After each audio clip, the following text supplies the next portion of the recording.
I'm Margot McMahon, a trustee of Yale Blue Green, and delighted to introduce Tanya Wiedeking, a new member of Yale's Planetary Solutions team. Tanya is here with us to share more information on seed grants that are being offered by Planetary Solutions. A highlight of Yale's 2022 Sustainability Progress Report, in which President Salovey has assured us Yale is acting with urgency and commitment to help avert the climate crisis, is Planetary Solutions Project and the Yale Center for Natural Carbon Capture for research towards carbon neutrality. Planetary Solutions has financed the Climate Impact Innovation Fund towards the 2025 Sustainability Plan. Yale's commitment to fund the 2021 Climate Action Strategy goals of net zero carbon emissions by 2050 and the interim goal of net zero by 2035. As every person, organization, and institution needs to act urgently to minimize climate disruption, let's hear from Tanya about Yale's funding initiatives with seed grants. Some of the projects that I'll be telling you about, we're talking about environmental health, we're talking about urban issues, we're talking about water, bodies of water. So I'm looking forward to telling you about those. A few words about me. So I'm originally from Germany. I grew up mostly in England. I've been in the US for 20 years.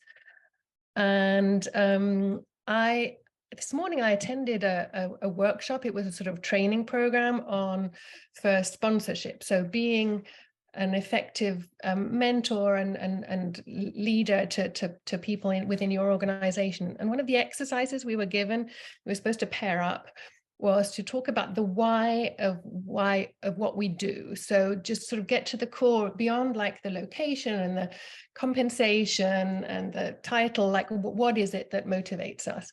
And I was pretty quickly able to identify that in my case, I want to be working in a field where the brilliance of the scholarship, which is sort of at the heart of many of the solutions, can have the most impact. And I feel that this is what the Planetary Solutions Project offers us, making these connections from the idea to the enactment of the idea. And so I'm going to share with you a few of those ideas that we've seen. I think, I won't say too much about the Planetary Solutions Project because Margot gave us a good introduction there, but it exists to connect environmentally themed projects that individual faculty or research teams and labs have been working on. And for a project to have real impact, a great environmental science project needs to be connected to policy proposals and communications plan and an execution model. And so that's what the Planetary Solutions Project is about. Today, I'm going to tell you about a recent showcase we had where the inaugural class of Planetary Solutions Project awardees presented their work. So we've just awarded the second round of grants, and I'll be telling you about those projects, the brand new ones. But this showcase we just had was for last year. A little bit about the funding of the Planetary Solutions Project, some stats comparing 2022 grants to 2023. But mostly I'll be telling you about the new grants. So this showcase, as I said, this was last week, and it was the first major in-person event that the Planetary Solutions Project has been able to have, given the pandemic. And so we invited sort of half of the 2022 awardees to present on their work. We had 3 panels of 12 projects, and we sort of grouped them very loosely around themes. So we had a total of, I think, 12 presentations, and this was sort of climate focused. We'll be doing another showcase in the fall, which will have more environmental health and justice and biodiversity loss as its theme. So if you're in Connecticut, in the New Haven area, I very much hope that you will come to that. And yes, it was a good event. There were students in attendance, faculty, staff, good energy. It was a lively event. So I'm excited that we did that and that we'll be doing it again. Most of the funding for the Planetary Solutions seed grants comes from the Climate Impact Innovation Fund, which Margot mentioned. There's also funding coming from the Gordon Data Environmental Research Grants, and the Catalyst Fund for Planetary Solutions, which is a sort of umbrella of several funds that are managed by the provost at Yale. And just comparing the proposals last year and this year. So 33 versus 51 last year, which, given that last year was the first time, there are a whole lot of new grants applications put in, and some are now already being funded. So now this year we have a slightly smaller number. We funded 23. There was extremely high quality of presentations, of proposals. And 9 schools represented, 17 departments, in 9 centers and programs, and a larger number of outside organizations, because the interdisciplinarity of the Planetary Solutions project needn't be necessarily only across subject areas at Yale, but also nationally and hopefully internationally as well. And the themes that were the subject of these proposals, similar to last year: biodiversity and climate change mitigation. A greater focus we noticed on health, human health and climate. And I'll be telling you about a couple of those projects. For example, this one.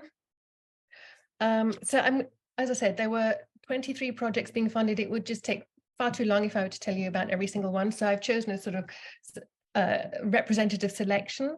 This one, high ambient temperatures during pregnancy. So the authors are hypothesizing here that the exposure to extreme heat during pregnancy coincides with higher rate of cerebral palsy. And they are particularly interested in the non-Hispanic Black population, where the incidence of cerebral palsy is particularly high.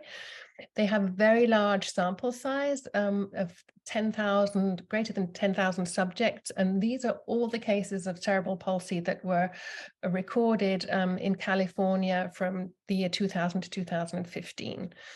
The grants that are given out are $80,000. And in this case, the funding will be going towards a graduate student and a biostatistician, who will be collecting the data and presenting the results. So it's a collaboration between the School of Public Health, Environmental Science, and Biostatistics. By the way, you do feel free to jump in with questions, but otherwise I would suggest, I can tell you more about any specific projects at the end if you want to ask me questions then. This is a local project. We had quite a good number of projects centered around New Haven, local projects. This is one also addressing the issue of urban heat. It's a collaboration between the Yale School of Public Health and the Yale School of Architecture. This team is focusing on the Dwight neighborhood of New Haven, which you may remember from your time at Yale. It's a socioeconomically very challenged neighborhood. And what's interesting about this project is that the authors, the project team, we have maps of urban heat by cities and neighborhoods, but this is a very granular intra-neighborhood heat map that they want to create, because within even the Dwight neighborhood, there's differences. There's quite high disparities between the exposure to urban heat, which depends on, green spaces, tree coverage, these kind of things. And the reason that it's important to have this sort of micro map that they want to create is that it can help with city planning. So where to place cooling centers, for example. And so they're using the Dwight neighborhood as a location that can then be transferred to other cities, the map that they're creating. This is a more systemic project where it addresses the very, very big problem of carbon dioxide emissions that in the healthcare industry. Globally, 8.5% of carbon dioxide emissions come from healthcare. Unfortunately, in the US, 1/4 of that comes from the US, from healthcare services in the United States. And this is the second year of funding for this project. The project team have been measuring carbon dioxide and greenhouse gas emissions from the larger Yale hospital system, and the emissions specifically from patient services and delivering healthcare services, not so much the materials. Sorry, we're going to say something. I was just curious. That is something I had no knowledge about, and I'm interested. I don't expect you to go into a lot of detail, but can you provide a few examples on where most of that comes from? You know, if it's a healthcare, or it be hospital buildings, or would do all of that, or what exactly? It's the hospital buildings, definitely. It's also some of the services provided. It's also the emissions of like travel to and from hospitals. So one of the things that they have been looking at quite closely is to what degree telehealth can reduce the emissions resulting from patient services, Wow.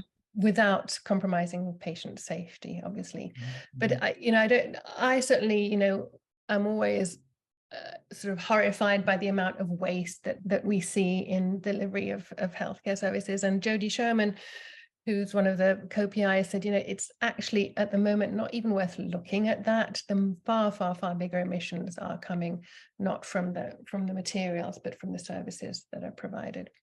Thank you. Well, and Yeah. can I just say one quick thing? In a past life, we did a lot of monitoring energy use across a lot of different kinds of facilities. And one reason that hospitals are so high is that they're 24/7 and they're, lots of intense care of patients. So if you think about it, it actually does make some sense. Interesting. Thank you. Absolutely. And the goal of this project is to develop an accounting tool that can then be used everywhere. This is a woman-led project coming from Leah Winter, who's from the School of Chemical and Environmental Engineering, and Sparkle Malone, new faculty member at the Yale School of the Environment and a specialist on natural carbon capture. And they are interested in the natural process that of water absorbing carbon dioxide, and inland waters are often supersaturated with carbon dioxide. So this is a method of extracting that carbon dioxide to convert it into useful products that normally would require fossil fuels to produce. Apparently, a lot of products used in livestock industry, for example. They are basing this study in Florida, where there are very many natural canal systems, this is an example, I think, of a project where they're trying out a new process that will hopefully then lead to something that is scalable, but where just initially the chemical engineering that is the basis for this process is being studied. This is interdisciplinary on so many levels, but it's combining a process called enhanced weathering, which is where basalt dust is a byproduct of mining and of hydroponic industry. And basalt dust also serves very well for supplementing soil. It's a great alternative to chemical fertilizers. And so using basalt dust to supplement soil And silvopasture is a form of incorporating trees and forages into grazing systems for livestock. And so they will be literally like moving the basalt dust from mining areas, or as from hydroponic cultures, and using it to fertilize this silvopasture. And basalt dust has the capability to absorb carbon dioxide permanently. So this would actually be an example of a negative agricultural and carbon negative agricultural practice. It's being done on a farm in the Midwest, which being on a farm, it can be used as a model. I think that there's often a problem, if scientists have a process and they go and tell farmers about it, farmers won't necessarily buy into it. But if they can see, okay, this is being done in a certain location and this is working, and it's yielding good results. And it's being led by Noah Planetary at the Yale Center for Natural Carbon Capture, and Mark Ashton at the Yale School of the Environment, who's also the director of Yale Forest, and they have a connection to this particular farm in the Midwest. Another local New Haven project, also in its second year of funding. Being one of the co-PIs is Karen Sito, who's at the Yale School of the Environment and a globally renowned professor of geology who specializes in urban environments. They're addressing the problem that those people that are most affected by climate change and heat are often the ones that have less knowledge and certainly less power to address the problem. And so this project aims to engage the community and to educate and to involve as many people as possible. And they're using cooling paints, and they're different cooling paints that they're testing to see which one is most effective. They're working with, so it's the Yale School of Art and the Yale School of the Environment, but also the City of New Haven is heavily involved in this project. During the first year, they were looking for appropriate locations. They wanted to find neighborhoods where they would be able to engage the community effectively. They've now found a location. It's in the Fairhaven area, and they found a nice large wall space, which the Fairhaven Library looks out upon. And they've now found the artist team. So that will be sort of starting very soon. They'll be producing a website and videos that can then be shared for other neighborhoods and cities that are interested in doing this. This one is interesting. It's insofar as it's sort of picking up this recent interest in preserving ancient DNA for sort of cultural heritage reasons. So it's combining archaeology and plant ecophysiology and agricultural science to identify resiliency traits in these ancient grains. So, now we've developed grains that produce have very high yields under optimal conditions, but we're increasingly looking at environments that are semi-arid and where the conditions are less than optimal for growing grains. And so trying to recreate this type of grain that provides adequate yields under stress, and to sort of not sort of rediscover the old grains, but the makeup of these old grains, so in order for us to sort of produce newer versions with similar traits.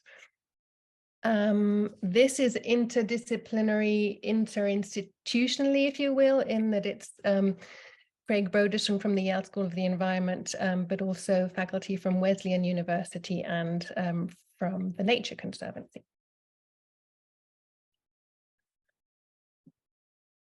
The Inflation Reduction Act is, very good news, a very important piece of climate legislation. I think the challenge is now the implementation of it by individuals, cities and states.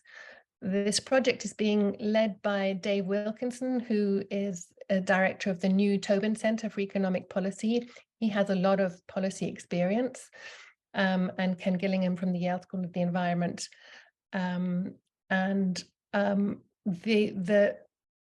The structure is already there insofar as the group has a fellow working with the Connecticut Department of the Economy and Environmental Protection. And they will be advising the state government on the implementation of Inflation Reduction Act as far as electrification of transportation goes. So we're talking public transportation, but also individual transportation. So helping the state realize the commitments that they've made to electrifying transportation in Connecticut. Charging stations, for example, the state has made big commitments to building carbon stations and doing so in a way that is equitable and affordable and effective. So that was a selection of the projects that we're funding this year, but I hope it gives you an idea of the scope and the variety and the breadth of projects that are being funded this year.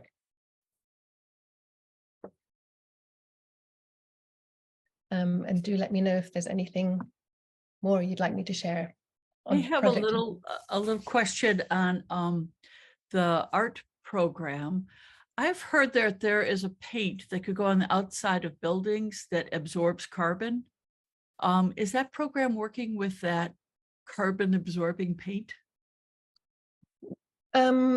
Not to my knowledge, though, I know that they went into this project wanting to try out different paints. So it wasn't that they say, okay, hey, this is paint, let's use it.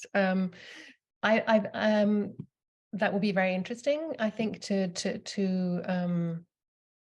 test that as well. The focus, at least as the project was originally defined, is on the cooling effect of paint. Okay.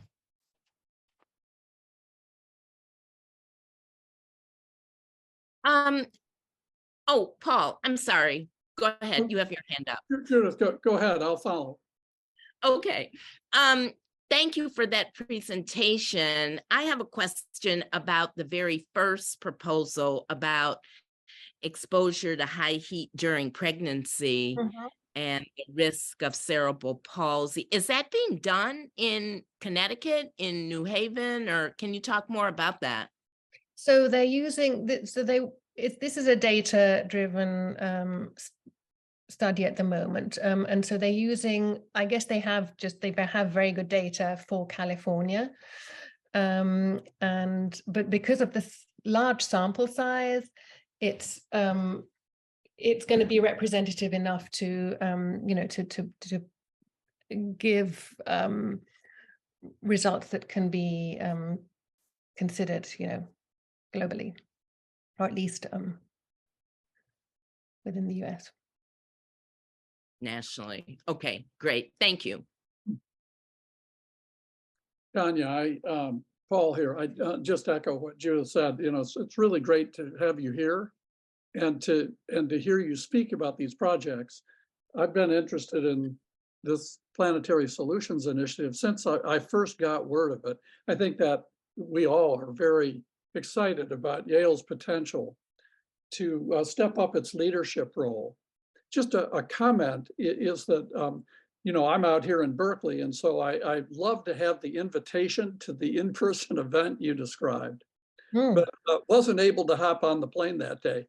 And as you think about the future, I might just suggest that in addition to the notes that you all sent out on May 1st that captured the new funding, if there's a plenary, for example, in a long day event like that can be recorded, it's not always the case that you'll pick up and go back to a recording, but in something like this, given its significance as a priority for the university, I think it might be useful and helpful.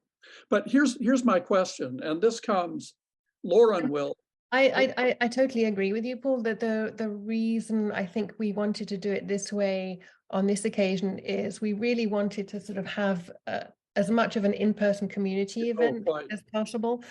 You know, one of the, and you know, if you provide the option of online, then you do risk losing people, and these sort of in-person connections is something we really wanted to facilitate on this occasion. I completely understand and agree. I was actually just suggesting the recording, if there's, let's say, a plenary session that opens the whole day, that would give alums a sense of the overview of what's going on, and seeing and hearing people, not streamed, not live, but just as a companion to the you know, the note that you sent out, the from cooling strategies to methane reduction. But here's my question following the comment, and I'm channeling Lauren because she and I are both, well, we've got dual allegiance, and I have graduate degrees from Stanford, and for many years I've been following closely their activities. And one that's really got my attention since they launched their initiative, the Doerr School of Sustainability, with a 1 billion plus grant from John Doerr. They have 4 pillars. And the one that's really got my attention is the focus that they have on what they call their accelerator. And my impression is that they're investing significant resources in providing support for faculty to move their basic research into the marketplace. So let me just say, you know, give one example of a project that we all have talked about at Yale Blue Green, which was a project that came out of, and Lindsay was, I think, Lindsay, you were quite involved in this. It was the bird strike project that our sustainability fund helped to support. We all took a look at the findings and thought, boy, if there's a marketable idea, if there's both a way to advise the architecture community on design, but also if there are strategies that the Yale research is finding, this could be just an example of how something could be accelerated to market. And that's my question: is Yale conceiving of an accelerator in a really big and bold way to take this fabulous research and leverage it and try and figure out a way for maximum impact? Yeah, impact being an unfortunate word where the bird project. But no, it's a wonderful project. It's also being funded, I believe, in its second year. And the new Tobin Center that I mentioned earlier, they have already used the glass, this glass that is being recommended to prevent bird strikes. So, but in terms of investment, so yes is the answer. Well, first of all, there's the Center for Business and Environment at Yale, which supports student-led entrepreneurial projects. But there is a new climate tech incubator starting up in New Haven called Climate Haven, where in fact sadly we're losing Casey Pickett to Climate Haven for the next 6 months. He's taking a sabbatical in order to help get that going, and Yale has invested significantly in Climate Haven, as I understand it. And so this would be, as you say, sort of the next stage, right? We have a wonderful idea, and how can we support it and to develop it into a viable product, and do so right here in New Haven. So, you know, often brilliant things happen at Yale and then the graduates go and take them elsewhere. So that's something that is a brand new venture. Well, thank you for that. And if you're interested, I could just send you a quick post from the Doerr School on exactly how that's being developed, because they're really doing this on campus. It's with significant personnel. They're creating hubs where people from development and faculty who are doing the basic research are meeting early in the process to try to envision the path, to ask what could be done to get that out to as many institutions as possible. Please so if do, you're interested, I'll send something along, and I thank you. You're welcome. Yeah, I just wanted to say mostly thank you. I'm thrilled with seeing the interdisciplinary work. It seems to me that it's so important for, finding solutions to all these challenges. And I guess a question you may or may not know the answer to is, is funding for these kinds of projects, is it expanding over time? I mean, I know you don't have a lot of history, but are you seeing increase? I mean, I think to me, it's very exciting. I mean, I don't have deep pockets, but I'd be interested to know if it's attracting interest or not yet. Yes, no, thank you for that question. So yeah, I'm not sort of that involved in the development side of things. However, that the showcase event, Scott Strobel, the provost, introduced that.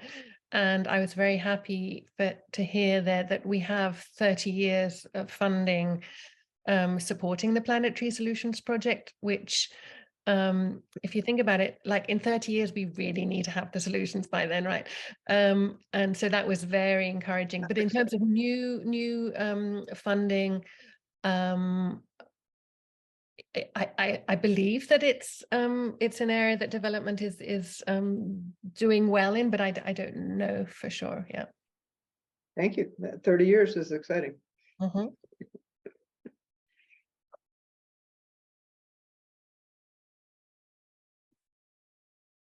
Any other questions? Tanya, this was incredibly fascinating. I had no idea the scope and the depth of the programs and projects you've got going on. Just really, really fascinating. To me, it's like, oh, gee, maybe I should change careers and ask somebody for a job. This looks great. I mean, it is, it is so exciting to see the project proposals coming through. I mean, it really is an abundance of riches. Fabulous. I have a question, if I can ask it. This is Mike Gravitz. Tanya, to what degree are your projects also working with this? I'm intrigued by the Center for Natural Carbon capture. Yeah. And do you do projects with that? Is there a staff there? I'm just not familiar with that organization at Yale. This is relatively new organization, and it came from funding from FedEx. FedEx announced they were putting $100 million to create this center at Yale, the Yale Center for Natural Carbon Capture. It has 2 faculty leaders who have 3-year terms, I believe. At the moment, it's led by Liza Komita, and she's a sort of plant carbon capture specialist, and Dave Berkovici, who does rocks geological carbon capture. They have a small staff. They have a managing director and a project coordinator, and they're attracting faculty as well. So, for example, I mentioned earlier Sparkle Malone. She's a new faculty associated with that center. They had actually, I think last week, there was a symposium that they had. So look out for events that they're. Thank you. Appreciate it. We're good. Thank you all. Thank you, everybody. Thanks for joining. Thank you, Tanya. Go Pearson College. Thank you.